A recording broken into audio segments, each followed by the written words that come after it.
ลาลุงพี่ก็ไว้ใจ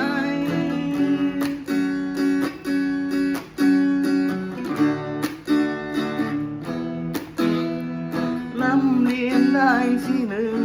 ใครๆก็อึ้งเกียรตินิยมทั้งสองใบมานะออกจากวันในงานปูป้าอยู่กระทรวงในดวงใจโอ้มานะบากมันขยันเกินกว่าใครบารมีในฟูฟ้ามานะเป็นหลังอำนาจนั้นยิ่งใหญ่